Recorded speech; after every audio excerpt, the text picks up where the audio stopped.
Photocopy की दुकान पर एक 22-23 साल का लड़का और एक 19-20 साल की लड़की, जिसके साथ 40-42 साल का मर्द भी था, दाखिल हुए।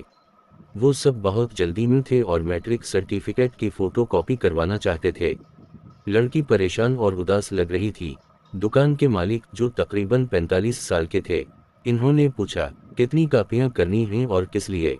लड़की ने उदासी से कहा, 10-10 कर दीजिए, पता नहीं फिर करने का मौका मिले या नहीं। पता नहीं जे निदा भी छोड़ेंगे या नहीं।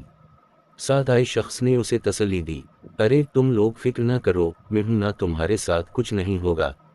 दुकानदार ने लड़की से प्यार से पूछा, बेटा तुम कुछ उदास लग रही हो, कोई परेशानी हो तो मुझे बता सकती हो, मैं तुम्हारे अब्बू जैसा हूँ। ये सुनते ही लड़की की आंखों में आंसू आ गए और बोली, मैं इस लड़के से मोहब्बत करती हूँ और शादी करना चाहती हूँ, लेकिन मेरे घर वाले राजी नहीं हैं। हम भाग कर आए हैं क्योंकि मैं मुसलमान हूँ और ये दूसरे मजहब का है। साथ आए शख्स इसके चचा हैं। उनका कहना है कि शादी के बाद सब मान जाएंगे। दुकानदार ने लड़की को तसल्ली दी और पूछा, अगर तुम्हें 100 रुपये और 1 रुपया में से चुनना हो तो क्या चुनूंगी? लड़की ने कहा, अंकल जी 100 ही चुनूंगी। दुकानदार ने समझाते हुए कहा, यही बात रिश्तों पर भी लागू होती है, तुम एक रिश्ते के लिए 100 रिश्ते छोड़ाई हो। ये सुनकर लड़की को झटका लगा और उसने लड़के से कहा, मुझे अपना फ़ोन दो, मुझे अब्बू से बात करनी है। लड़के ने मना कर दिया, लेकिन लड़की ने दुकानदार से फ़ोन लेकर अपने वालिद को कॉल की और रोते हुए कहा, अब्बू आप मुझे लेने आ सकते हैं?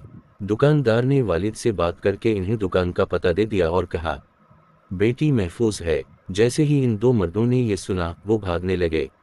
लड़की ने चलकर कहा, भाग क्यों रहे हो, तुम तो मुझसे बहुत मोहब्बत करते थे। लड़के ने कोई जवाब ना दिया और सामान लेकर चोरों की तरह भागने लगा। लड़की ने कहा, पकड़ो इन्हें, मेरे बैग में जेवरात हैं जो मैं घर से लाई थी। आसपास के लोगों ने दोनों को पकड़कर पुलिस के हवाले कर दिया। शाम तक लड़की के वालिद आए और उसे घर ले गए। लड़की ने दुकानदार से कहा, अंकल आपका बहुत बहुत शुक्रिया, मैं अब 100 रिश्ते लेकर जा रही हूँ। ये लड़की तो बच गई, मगर ना जाने कितनी लड़कियां हर रोज एक रिश्ते के लिए 100 रिश्ते छोड़ देती हैं और बाद में पछताती हैं।